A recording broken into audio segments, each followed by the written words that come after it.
Welcome to the Facts versus Feelings podcast. I'm your host, Ryan Detrick, and I'm joined by my co-host, Sonu Varghese. Cutting through the noise each week with Ryan Detrick, Chief Market Strategist, and Sonu Varghese, VP Global Macro Strategist, taking out the boring and helping investors focus on what really matters.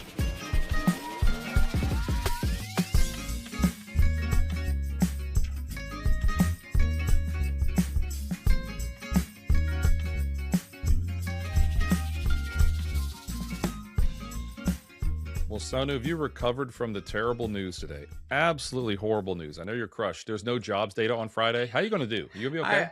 It took me a moment, and then I was like, he's going to mention the jobs data. Hey, I'm not. Yeah, I may be fired by the end of all this because, like, what are you doing? There's no data to analyze, and here we are. Yeah, you know, I have faith in you, though. You'll find something to analyze. Could be the Fed's balance sheet. I say the Fed's balance sheet, the potential new Fed chairperson, episode 173, Warsh and Repeat. So I'm kind of proud of Sonu because everyone, if you don't follow him on social media, he's been out there. He's been firing people up. Some pretty big name people have been looking at Sonu's take here. And I'm happy, I guess. I know. Let's just dive in. You know, on Friday, the news came out that again, he's nominated, right? So it's not official. Right. You have to go through the Senate. This is probably just a matter of time. But President Trump has tapped, is that the right way we say it? Kevin Warsh to potentially lead the Fed. So before we even get into that stuff, what do we know about him, Sonu? I know he's married to Jane Lauder. Who's Lauder? Lauder. Well, it's Estee Lauder, right? So Lauder. Jane Lauder of Estee Lauder. She's let's just say wealthy. We'll just go with. He doesn't have to work if he don't want to work. I mean, he's right away. I think he's a smart guy. I'm just going to leave it there. He's in good shape. There you go. Yes. Yeah, he's in good shape. He works. He's like part of a think tank out at Stanford, the Hoover Institute. So kind of more conservative. Not a shock. A little more conservative. He worked at the Fed from 2006 to 2011 ballpark, something like that. So the financial crisis. We think you're going to get into this. He's kind of come off hawkish. He's had some calls that weren't always right. That's okay. We all make mistakes, but do we learn from him? What are some other big picture things about him before we dive into and really pick him apart? What we know about him? God! Look, where's he been? Where's he? He's working at a hedge fund. Who's what's the Druckenmiller? Yeah, so thing. I mean, Druckenmiller is like tapped a couple. The Druckenmiller maybe is really going to run the whole thing, which maybe I can live with. He works for Druckenmiller now, apparently. Unless Druckenmiller gets free perfumes or something. He's 50. He's 55 years old. Works for Druckenmiller family. The Druckenmiller family office. Okay. He's a fellow at the Hoover Institute. His wife, we already talked about her. He was passed over in 2017. He wanted it in 2017, gave it to Powell. Usually hawkish. I think he was dovish then. He was dovish then. I can't wait to talk to you about that. Let's see here.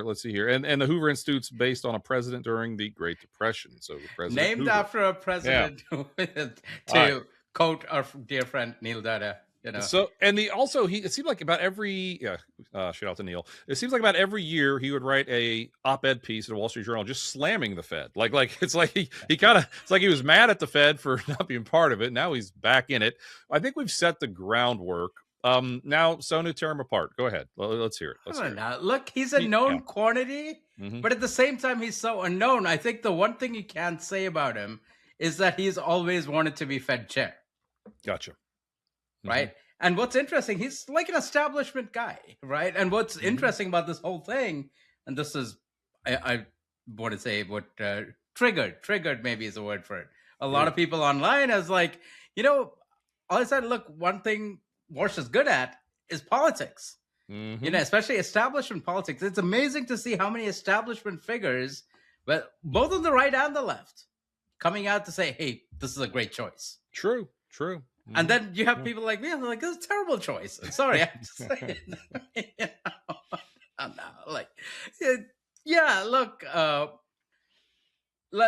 Look, President Trump, you know he's never coming on our podcast now. Thanks. Not that he ever was, but now you've officially ruined that one for us. Thanks a lot. Look, the guy has been at the Federal Reserve. He was at the Fed from 2006 to 2010. By the way.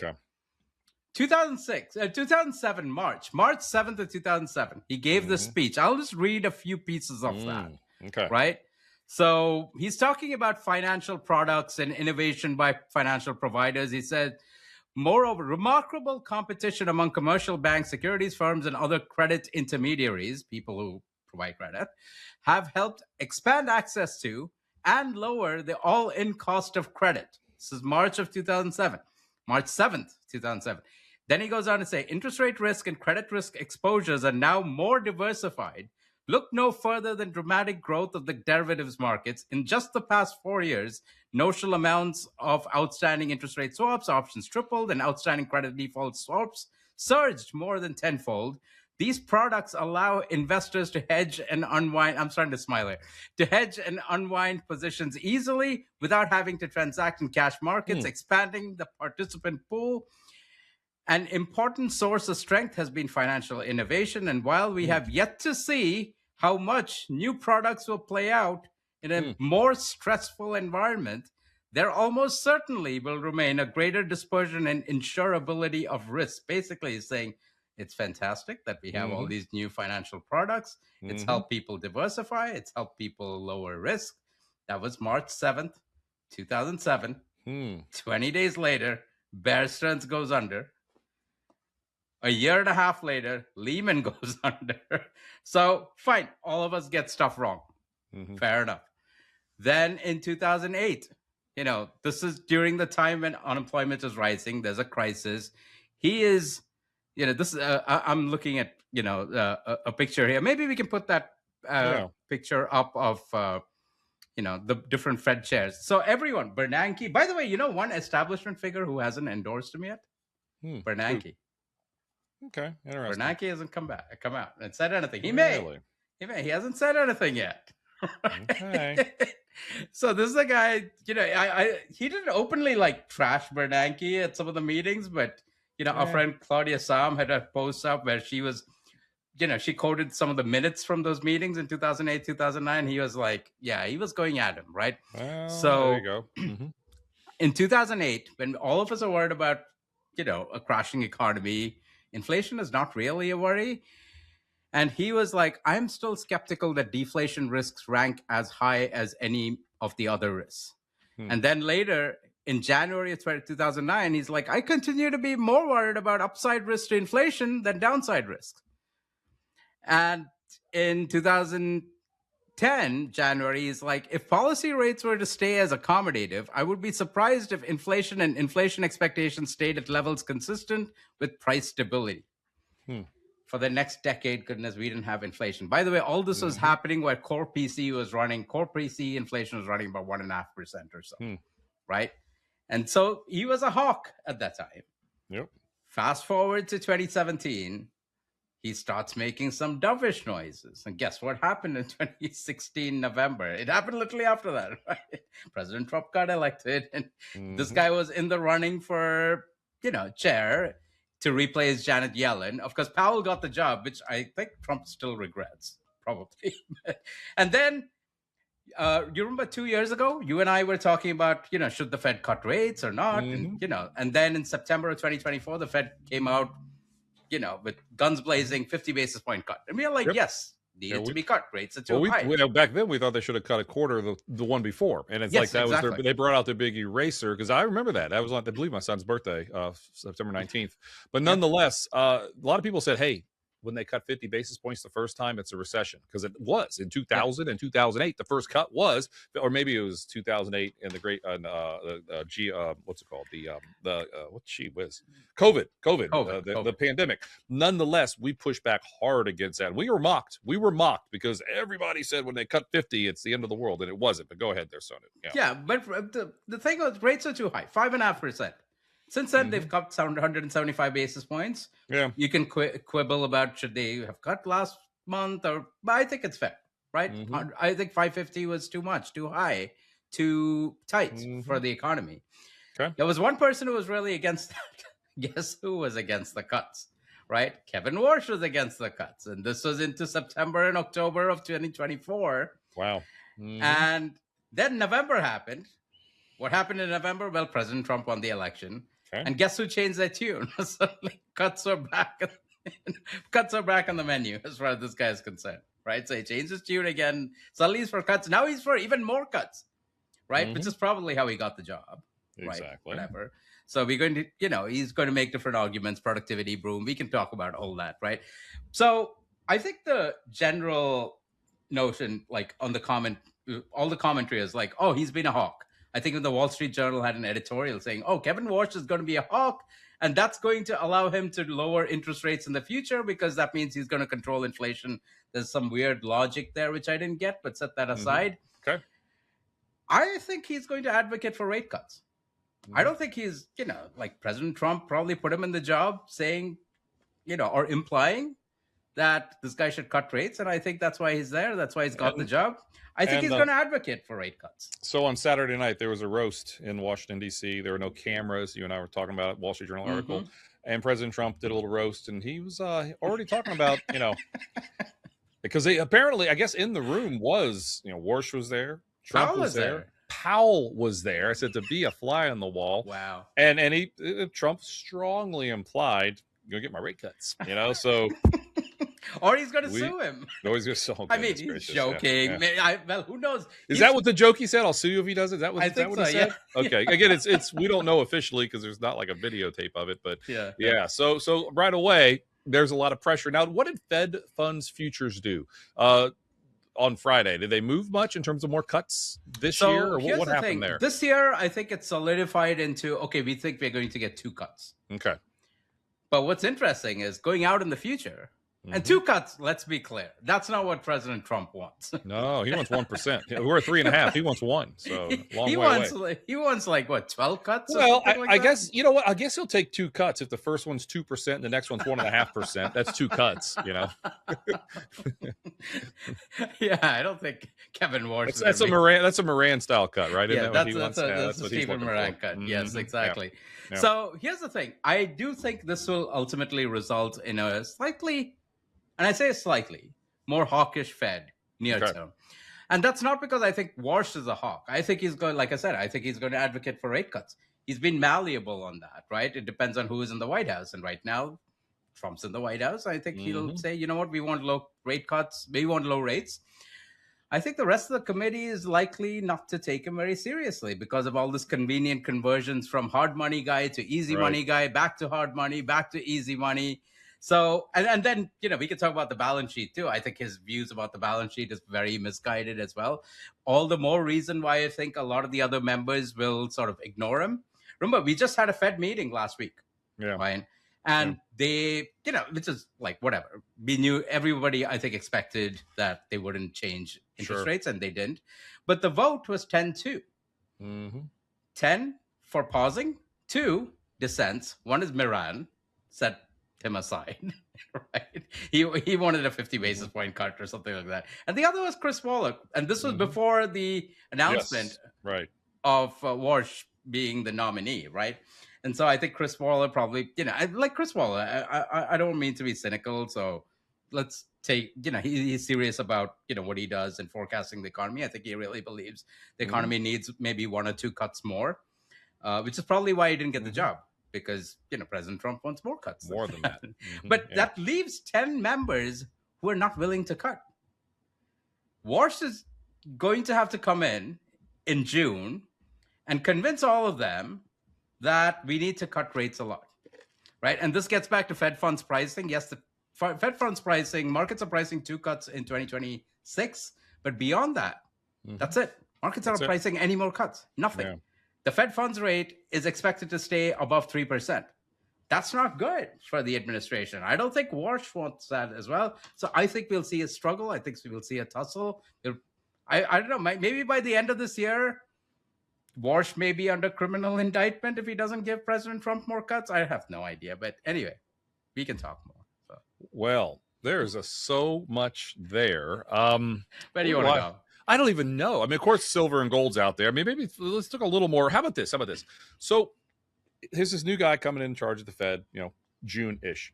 but he hasn't been a Fed governor for 15 years. Does he even hang out with them, or are they going to look at him like an outsider? And is an outsider good? Is an outsider bad? He's been trashing them for a long time. That's my point. Like every time I've read a couple of the old op-eds, and most of them were like exactly the same thing just a year later in the Wall Street Journal, and he's been trashing the Fed. So it's not a coincidence that Bernanke's probably like, I'm not a big fan of this guy. So I'm not saying having an outsider at the Fed. I guess what people do like potentially is the fact he is real world. I mean, he's working with Druckenmiller. Druckenmiller is one of the greatest traders in the history of anything. If that's where he's been brought up, he's real world. Just a week ago, feels like a long time. We talked about Reader, right? Rick Reader, which I would have liked him. You know, he's real world. He knows how to communicate. He managed $2.7 billion. It wasn't just him, but his shop did. You know, anyway, so there is some real world aspects to this. At the same time, President Trump probably knew if he would have picked what's the other Kevin Hassett. He was just a yes man for Trump. I think Trump understood that. So this guy is like, well, he's a hawk, and they can spin it as he's a hawk. He's not. I mean, according to everything I read, he's not pure quote unquote MAGA. He's conservative, yes, but he's not MAGA conservative. So I mean, Trump knows what he's doing, you know. So I think he knew if he got this particular person, and like you said, both sides of the aisle. Who's the 1937 guy? I just went blank on his name. Who says everything's 1937? Bridgewater. What's his name? Ray Dalio. Yeah, Ray Dalio likes him. I mean, I thought you were going to say Jamie Dimon. Yeah, Jamie Dimon's 2008 guy. Anyway, no, but I mean, like Dalio, he's a true pioneer in our industry, leader in our industry. He loved the pick, according at least to his, assuming that was him on his X account that was saying it. I don't know. You know, so he really seemed to have a lot of big names supporting him, which is good, I guess. Just like Jason Furman, the former economic advisor to President Obama, Gita Kopinuk from the IMF chief economist, all of them were lining up, and I was like, huh. And here's the other thing, like I swear I won't talk too much about the Fed's balance sheet because everyone fall asleep. I probably fall asleep too. I think Kevin Warsh, and this gets to some of the op-eds he's written over the last decade, maybe 12 years. He was really against QE and all of that. And you can argue whether QE is effective, whole other point, right? But he thinks it's the Fed's balance sheet, expanding balance sheet, that's driven stock market gains over the last decade and a half. And let's put that chart up. You know the chart I'm talking about, right? I know I'm going to call it the Warsh chart. You have the Fed's balance sheet plotted. It's going up and to the right. And you have the green line showing the S&P 500 index going up and to the right. Simple. Boom.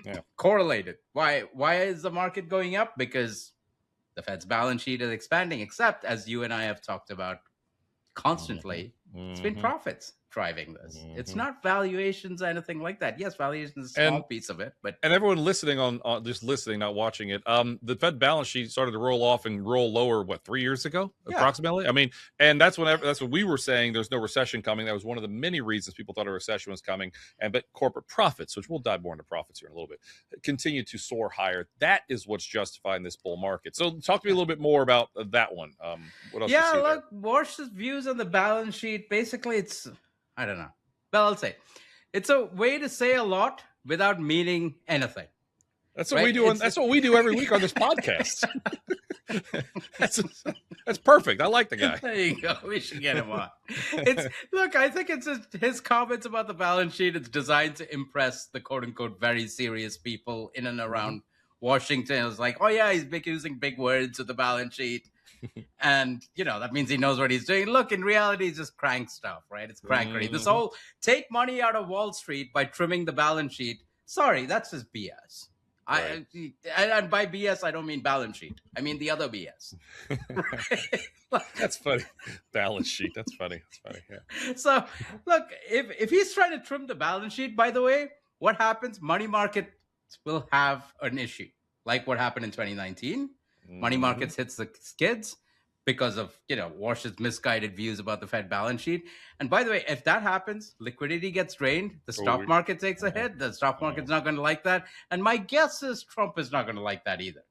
Right? It's amazing. And even on Twitter and all of that, people get so excited and riled up by the balance sheet. Like I said, it's a way to sound important without saying anything important at all. Right? So...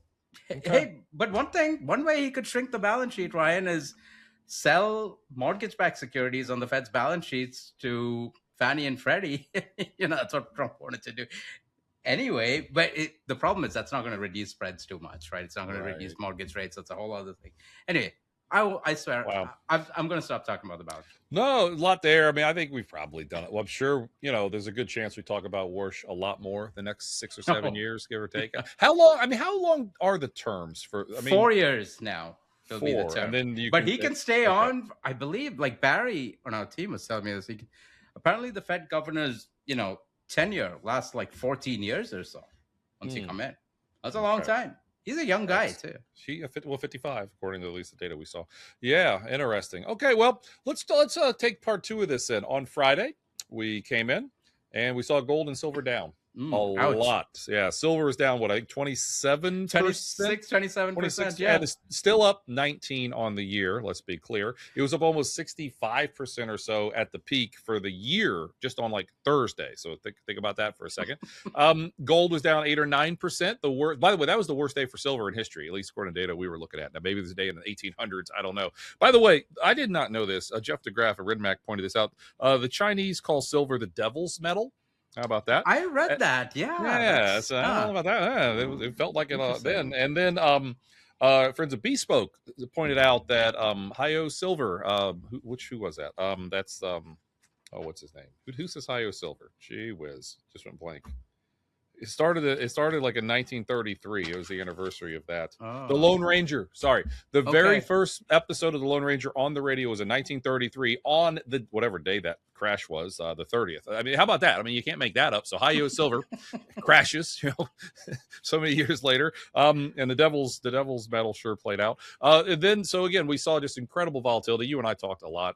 Listen, for the week, we did a call with our advisors this morning. Gold was down 3% on the week. I mean, if that's all you saw, it's like, well, yeah, it's up like, a ton. It's up 200% the last 2 years. So really didn't feel like anything because it was up so much. Just on Wednesday and Thursday, gold was soaring. I saw Peter Schiff, who was all over some well-known podcasts, sticking his chest out, pounding his chest, and how good he was because he got gold right, and he has, so give him credit there. But it took a while. I just everyone's podcast was talking about silver, and my contrarian bells were ringing a little bit. Literally last Tuesday, Wednesday, I told us on our team, I was like, Peter Schiff is out there, guys. Maybe something could happen, and then wow, and then all it took was a little bit potentially more hawkish Fed. Although I think it was anything, any little excuse. And I said, I think it was just a slight at the marginally more hawkish, not because Kevin Warsh is hawkish, because the rest of the Fed may not buy into what he wants to sell, right? But then when things are stretched, all it takes is a little pinprick. And I'm not saying gold and silver is a bubble or anything like that. But that's all it takes. Boom, it goes. And one more on this. Jeff DeGraff noted this also. Consensus. It's a different survey. The number of bulls on silver, last week before the crash, was the highest in 30 years. In fact, it was like the last time it was that high, silver was $7 an ounce. They're all in China? I don't know. So, there you go. Yeah. So, just some different ways to think about it. I think that was due. You want to talk, sure the questions come up. We had a great question this morning from one of our partners on a live call that we did with him. And he said, I've got clients that are looking at all this gold and silver stuff that they don't like what's going on in the world. Should they just go in right now? Now, that's a strong statement because it was up here, then it pulled back. But we get that question a lot. And I thought you gave a pretty thoughtful answer. How would you answer that, Sonu? If maybe a listener out there didn't buy gold, but you know what? Gold just pulled back a bunch. Silver just absolutely crashed. Hey, it's cheaper than it was a week ago, or at least 4 or 5 days ago. It's still up about 11%. Gold is up about 11% year to date. Like, not bad. December 31st would have been a nicer time to buy. Mm-hmm. But January 29th, when gold was up 25%, was probably not the there you go. Now, so look, gold is up at 5,500. I'm looking at my screen. It's 4,700 now. 4,700. Okay. This is a lot of it is anchoring, right? But the way I was trying to answer the question, again, none of this is a recommendation. Talk to your financial advisor before you do anything, or hopefully your financial advisor is at Carson, and And if they're not, go to carsonwealth.com. There's awesome. I was tinkering around the other day. You can say where you live.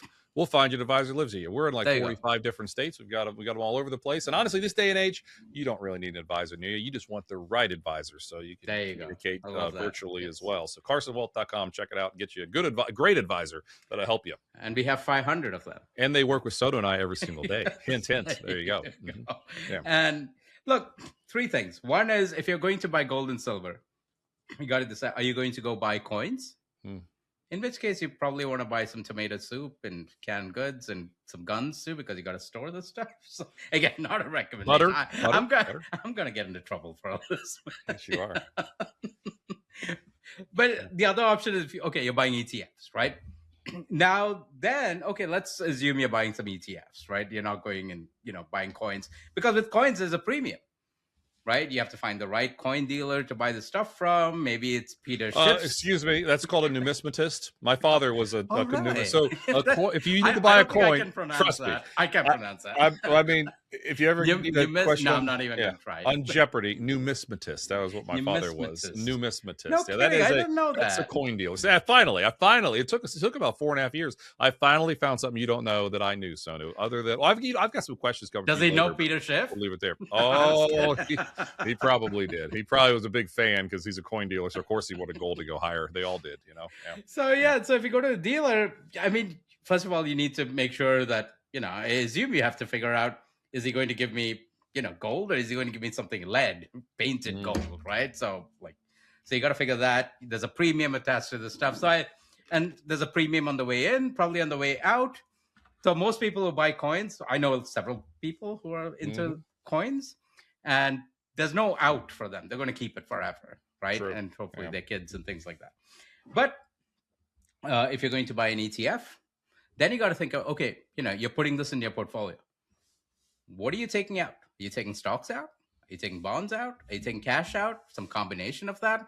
And that's going to matter for your portfolio volatility, right? If you put silver in, it's a lot more, maybe 3 times as volatile as stocks. Gold's probably just as volatile as stocks. Yes, there's a diversification benefit because the correlation is low, but still, it's volatility, right? If you're using cash to buy this stuff, that's a lot more volatility than cash. So it's just something to think about. And then gold versus silver, think of silver as 3 times more volatile than gold. So that should probably go into how you position size the stuff. Yep. We go through that literally all the time. I mean, this morning, you, me, Barry, and Grant were talking about that for our own portfolios in terms of buying or, thinking about our strategic outlook for gold. We still like it, right? And I think too much of the time we think more about, should I buy now or should I wait a week? You can always dollar cost average. That's one way to solve it, right? But not enough thought goes into, how does it interact with the rest of my portfolio and how should I size these things? And then there's a question of, you're introducing a volatile asset, especially silver. How are you going to rebalance? When it goes up, suddenly, let's say you started by putting 3% or 4% in the portfolio into gold or silver. It goes up, I don't know, 50, 75%. You got to rebalance. Are you going to rebalance, or are you just going to let it ride?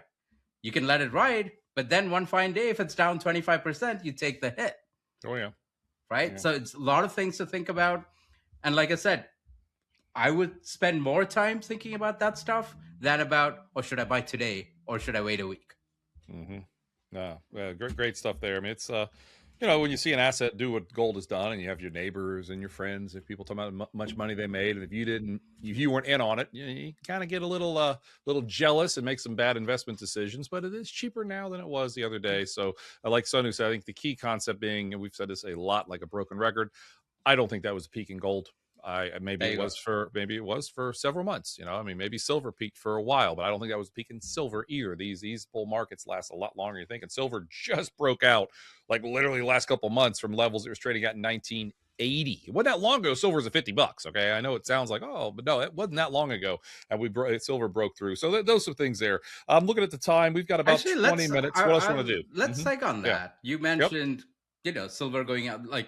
You and I are on the same page we should be, because we have gold in our portfolios, and one would hope that we're on the same page. No, we are, but it leads into that. We were talking about this morning, the commodity supercycle, right? That's what I mean. A lot of folks on your side of the industry, the technical guys, talk about commodity supercycles. How I translate that is, it's an investment Capex cycle. Yep. Right. That's very different from what we saw in the 2010s. 2010s is about, it's technology, and technology is very asset light, software companies. And right now, what you mentioned, something that like software has gotten killed, right?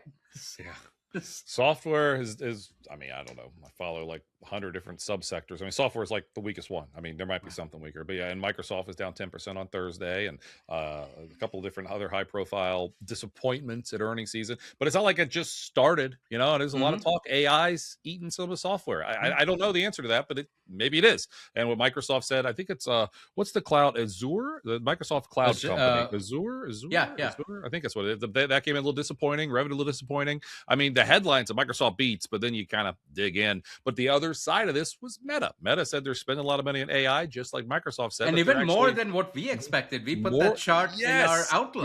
Yes. More. So again, that's not slowing down. The spending on AI, it's just, are you leveraging it, and are you growing, and are you doing all the things you have to do? And let's be honest, the bar was high. At the start of this year, I've said it many times, that Time magazine that came out late last year with like 6 or 7 of the biggest AI leaders in the world as the Time Person of the Year, you know, shades of 1999 when Jeff Bezos Man of the Year were in my head. Now, I'm not saying there's going to be a crash like that, but I don't think it's abnormal or crazy to say that that's a very high bar for AI. Hey, it's going to help the economy.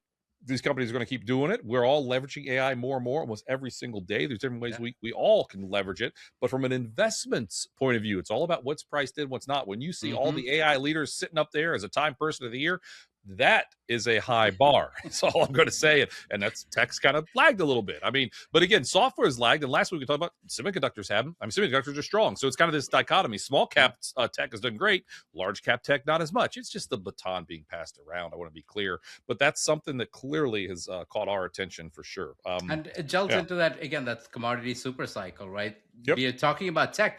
And in some ways, it's like, wait a minute, we talked about tech over the last decade. And now here we are still talking about tech and Mag 7, but underneath it switched. We're not talking about software anymore.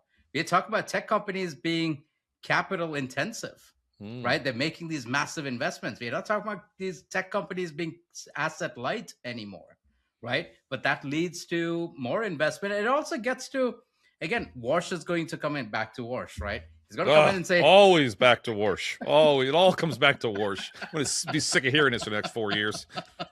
Be prepared. That's all I can tell you. Geez. Be prepared. Yeah. So his argument will be, you know what? We're going to get productivity growth, and that's going to lead to lower inflation. And because of that, we can cut interest rates, right? Similar to what Greenspan did in the mid 1990s, 95, 96 to be specific, right? So what he did is like, okay, but at that time, that works if you have a fairly tight labor market, if you have a strong labor market, right? Productivity growth increases, things like that. Last year, yes, we did get productivity growth, but we didn't get a strong labor market.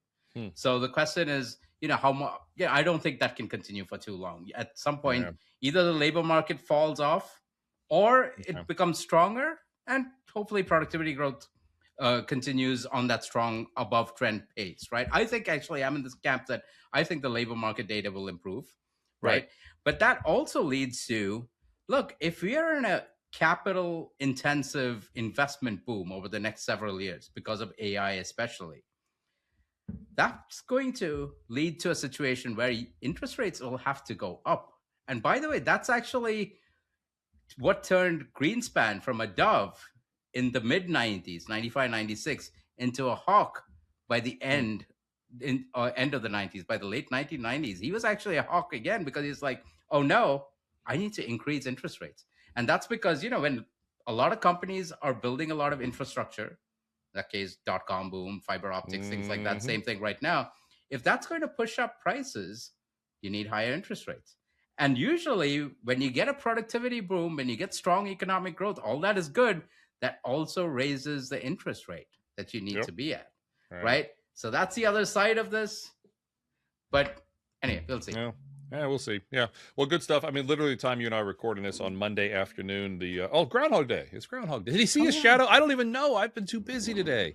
Maybe look it up. Did he find? Yeah. So speaking of like totally pointless things that people love to talk about, maybe it's time, Sonu, for me to ask you a couple questions. He did see his shadow. His shadow. So what does that mean? I don't know Predicting 6 more weeks of winter. That's what I thought that meant. Yeah, that's not good. Yeah. You were all excited. Like you saw his shadow. I was like, no, wait a minute. We don't want him to see his shadow, do we? Oh, right. Okay. That's I mean, I'm sick of winter. I'm freezing in my basement right now, you know? All right, so we're going to play a game. It's the Super Bowl indicator. We're going to have a little fun for a second. So, all right, which Dude, don't ask me. Which division are the Ravens in? NFC or AFC? Well, I'm glad you asked that because I was like, I thought you were going to ask me which two teams are in the Super Bowl. Oh my God! And I swear I'm not. I swear. Okay, we'll just leave it there then. So yes, Sonu. No, look, I followed it up until the Bears were in there, and the Bears were beaten by the Rams, and then I quit. Hey, all right, that's fine. So a little fun here on the YouTube channel. We'll put this up, and I'll have a blog out probably on Wednesday. Carson Group. So who's in the Super Bowl, by the way? Seattle and the Patriots. So Seattle's the NFC team. Okay. And historically, the markets have done better when you have a team win the Super Bowl, Sonu, from the NFC. So that would be better for the Seattle to win. I think it's like up over 10% on average. I've got it here somewhere in front of me. Here it is. 10.2% on the S&P 500 that year if the NFC wins versus 8.1% if the AFC wins. So again, just be aware, none of this stuff is serious. It's more fun. But what I thought was interesting is blowouts are actually better. I talked about this last year. Last year, the Super Bowl was an 18-point spread, right? The Eagles beat the Chiefs by 18, and double-digit victories in the Super Bowl, Sonu. There have been 35 of them. The market is up almost a median of 13% under that scenario versus about an 11% median, but it was only a 6% average versus an 11% average when it's double digits. If it's single digits, about a 6% on average. So just something kind of playful. That's our outlook, by the way, right? Yeah, get a big blowout. Exactly. How about this? If it's a 21-point win or more, so 3 touchdowns, it's a 14.6% median return. Market's higher 85% of the time. So again, I don't know, but it's kind of silly stuff. But that's a fun one. I don't know if anything else I wanted to. You need to do these stats with cricket, by the way. You know what's happening on the Super Bowl is next Sunday, right? Yes, this Sunday. Yep. So next Saturday. The USA is playing India in the Cricket World Cup. Really? Yeah, where is that? That's in India. Yeah, okay. So, and you're not going. No, I'm not going. Yeah. That'll be, but maybe someday you'll be like, now, when India wins the World Cup, this is what happens to the stock market, or when Australia wins the World Cup. So when India plays the U.S., who do you root for? I assume India, but who do you root for India? I assume. I root for the U.S., but the U.S. is never going to win against India. Like that's not going to happen. But I'll tell you this. Maybe look at it this way. My degree of joy, if India wins against the U.S. is sort of like 0. Okay. But my degree of joy, if the U.S. beats India, will be, way as high as these things could be possible. So I'll put it that way. Okay. I don't know if I'm rooting for one versus the other because, you kind of know who's going to win anyway. But hey, if the U.S. pulls off an upset, man, that will be huge. Yeah, well, we'll talk about it. That's exciting. One more thing I want to talk next week. Yeah, we'll find out. Yeah. The January barometer. So on the YouTube channel, we can put up So Goes January Goes the Year. We've talked about this before, but Sonu, when the first month is higher, like it just was, the next 11 months are up 87% of the time, about 12% on average, versus when the first month is down, the next 11 months are up about 2% on average and higher only 60% of the time. So just something to think about there. And I call this the sweet spot. When the S&P 500 is up between 0 and 2% that first month, so like we just were about 1.5%, then only once in history has the next 11 months been lower. It's been higher 12 out of 13 times. So just some interesting concepts to think about. The momentum is real. We've talked about it. I know we don't blindly invest in the January barometer, but when you stack it on top of record earnings, record profit margins, momentum. I mean, this is better news than not. Remember, we didn't see Santa Claus. We talked a lot about the no Santa Claus rally, but when the first 5 days are up more than 1%, like they were this year, and when January's higher, like it was this year, the full year is up like 92% of the time. So just again, something to think about. We've got about 10 minutes, so I've got a kind of a hard 10 minutes. I do have to go to my son's basketball game. I'm doing the book, by the way. I'll keep track of the score. So I go on TV a lot. Like, I could care less. I just hit a couple buttons and I just talk. Doing the scorebook for a 7th grade basketball game, I'm telling you, man, it is so much more stressful than going to CNBC with 4 million people watching. I know it sounds crazy, but it's honest truth, because I'm like, who scored? And I'm trying to write it down, and then I mess up, and you got to cross it off. But doing the book is a very serious deal, so I need to go do that. Shout out to the Nagel Blue 7th grade basketball team. So do you have your own code way of writing the stuff? Like, is it the the jersey number that you put down, or you? Right. Well, I assume you don't know all the kids' names, especially the opposing team. Well, right? The opposing on our team, I do, but I mean on the opposing team, no. You do the numbers, like there's number 21, numbers, you know, right. And like the scoreboard guys next to me and the other team's person to the book. I'm like, hey, who got foul on? And we always got to yell at. We're just dads. You start watching your own kid out there. Next thing you know, you missed a play because you're getting mad at your own kid for screwing up. You know, it's kind of hard. It's kind of hard.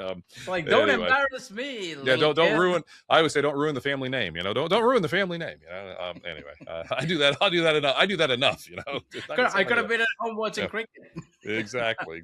So anyway, so we've got the Super Bowl indicator. Don't invest in that, but the January barometer is positive. So well, let's talk about earnings for a second here. I mean, earnings have come in so far so good. About a third is reported. 75% of beat, coming in at almost 13% year over year. This time a month ago is expected to be like low 8s. This time 7 or 8 months ago is like 6 or 7%. What got me though was profit margins. According to the facts, that profit margins in the fourth quarter are like it's well over 12%. Like it's the highest level in FactSet's data going back to 2009. So those are two things. One more for me, then I'll let you go.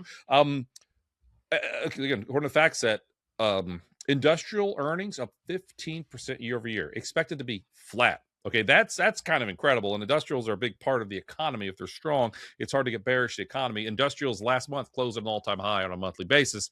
I think that's a good sign. What have you seen so far in earnings season that strikes you? I mean, the company's doing well in terms of expanding opera margins, right? Because that goes back to the story of American companies being dynamic, American companies having a lot of operating leverage. Operating leverage means, when sales expand, you're expanding your margins too at the same time. Yep. So, but underlying that story is a good economy too, right? I think that's the big story. Nominal GDP is growing. What the Atlanta Fed GDP now is at 4.2%. But that's a lot of that is noise, and it's the trade figures and inventories and things like that. Okay, take that stuff out. Look at core GDP, which is consumption, investment, and government spending. That's running at, let's say, about 2.7, 2.8%. That's pretty strong. That's on trend, right? So what you just mentioned in earnings should not be a surprise. It should be what we need to expect. It's what we wrote in our outlook as well. Yeah. Here's a number for you. I mean, this is still stale data, but it's still data that we have. October and November, we got consumption data, personal consumption expenditures. Drew, we could put this chart up showing consumer spending. October and November, those 2 months, consumer spending rose at an annualized pace of 3.7%. By the way, that's after adjusting for inflation. If you think 70% of the economy is consumption, real consumption, is running above 3.5%. Hey, that's pretty good, right? The previous 9 months of 2025, it was running about 1.6%, right? That was on the slower side. 2023, 2024 was running about 3.5%. October, November was as strong as that. Yeah. That's crazy. And then I look at investments, right? The other side of that Capex story, basically. New orders, durable goods, basically a proxy for business investment. Last 3 months, Ryan, it's running at a pace of 8.5%. 8.5% annualized pace. Yes, that's nominal. Okay, fine. You adjust for inflation, it comes down. But even after adjusting for inflation, last 3 months, it's running at a pace close to 5%, right? And solid investment spending, again, one company's investment spending is another company's revenue and profits. Goes to literally what you just said. That's good for profit growth. Love it. Last week, oh, by the way, we did a live stream on Friday, and a lot of people watched it. Thank you for joining us. We had Brian Belsky who joined us. Why can I never remember what we call it, Sonu? Social hour. Social hour. Sorry, it's going to take a minute to get used to it. Drinking a little bit, maybe? No, not today. Not today, I haven't been. Not today. But anyway, so the last Friday of the month is our goal to do what we call social hour. We're probably going to have a couple guests on actually going forward. We've got so many friends we want to have on. And just a laid-back conversation. Belsky absolutely crushed it. That was a lot of fun on Friday. If you haven't had a chance to listen to that, hopefully he seemed pretty relaxed, too. Oh yeah, he's pretty relaxed guy. Yeah, he hopefully we're going to post that to this wherever you get your podcast, Apple, Spotify, whatever. And shout out to Pod Pony, our producer, who helped us with that live stream. That was great. I was going to talk about something else. So I had just a terrible week of travel last week because of all the storms. Right, my flight to where I had to go to California was canceled. My flight coming home was delayed so much that I was going to miss my layover. So I'm in the airport and I'm kind of panicking. I'm calling travel and getting all this stuff squared up. And I ended up going through Denver, which I actually got home earlier than I was supposed to on the way home. So it all worked out the way it's supposed to. But boy, it was stressful. But getting there took like 11 hours of the 4-hour layover in Seattle. That's it is what it is. But I was starving. I had about an hour to go, and I sent you some messages. Yes. I said, I'm starving. I didn't have the breakfast. I didn't have lunch. I was running around. I did a presentation. I did my thing, and I was starving. And in Denver, I was like, don't they have an Elway's? I went to the Elway's Steakhouse in the Denver airport. It was the absolute greatest airport food I've ever had. Now, I was starving. I don't know if it's a good thing or bad thing that you remember which airports have which restaurants. Hey, you know what? I remember this one. Shout out to Elway's right there in the Denver airport, the United Terminal, Terminal B, I think. But nonetheless, that was great. It hit the spot, and I flew home, and I was exhausted. I think I slept, I don't know, I slept a lot because I didn't sleep a lot the 2 days before. But anyway, shout out to Joe Morgan. Had a great time with Joe out in California. And then you and I get to go to California this week. Talk about consumption. We're gonna have some fun. The whole Carson team's gonna be out there. All of our incredible. Are we going to the Shake Shack?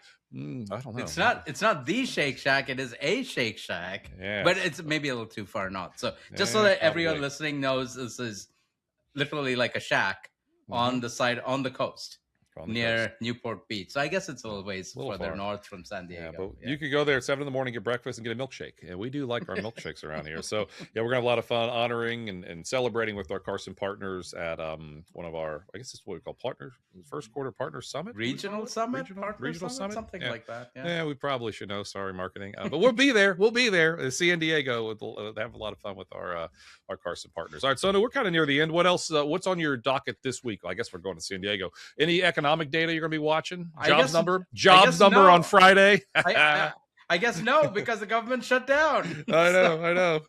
So I can actually enjoy. I can maybe sleep in on the west, but I'm on the West Coast, because that's the thing, right? You're usually up like at 5 o'clock. Oh, yeah, we get up. Yeah, things start so early over there, but then everything starts only around 8 o'clock, and by then it's 10 o'clock Central Time, 11 o'clock Eastern Time. It's like half the day is done. Oh, yeah, you're exhausted. But I was mentally prepared. I was very excited. I was like, hey, I'll get up at 5 o'clock. Payrolls will be out at 5:30 in the mornings, West Coast time. But of course now, the BLS, the government shutdown has punctured that balloon. Well, now even if we open the government up tomorrow, which maybe is going to happen, and still no jobs, I guess we'll see. I guess not. Well, they put a statement out that everything's going to be delayed. So okay, then that's what it is. You and I are going to do a live facts versus feelings on Friday morning out in San Diego, which will be a lot of fun. We're at the top of the hour. I don't have too much more. Anything else you want to say before we sign off this week, Sonu? No, keep an eye out for these social hours. Hopefully you can join us. Just open up YouTube, send us a comment. Let us know whether you're, what you're drinking even, whether it's a hot one, hot beverage, cold beverage, doesn't matter. Yeah. It's again, hopefully, I guess it's the 28th. I think March 28th is what we're shooting. Or no, sorry. February 28th. February 28th. Working on a couple guests. That'll be actually 27th. February 27th. February 28th is a Saturday.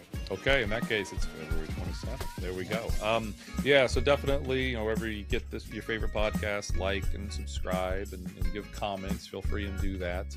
We appreciate it. It goes a long way with those algorithms, and they're so very important. And with all that, again, this was episode 173, Warsh and Repeat. So I'll be sick of saying the word Warsh over the next 4 years. And maybe even longer. I have a very good feeling about that. All right, so good stuff. Thanks to Drew, our producer over at Pod Pony. We'll see everybody next week. Take care. See you guys. Bye-bye. Information provided on Facts versus Feelings with Sonu Varghese and Ryan Detrick are for general information only and are not intended to provide specific advice or recommendations for any individual. The statements and opinions of show guests may not be reflective of CWM, LLC, or its affiliates. Past performance is no guarantee of future results. All indices are unmanaged and may not be invested in directly. Investing involves risk, including possible loss of principal. No strategy assures success or protects against loss. To determine what may be appropriate for you, consult with your attorney, accountant, financial or tax advisor prior to investing. Guests on Facts versus Feelings are not affiliated with CWM, LLC.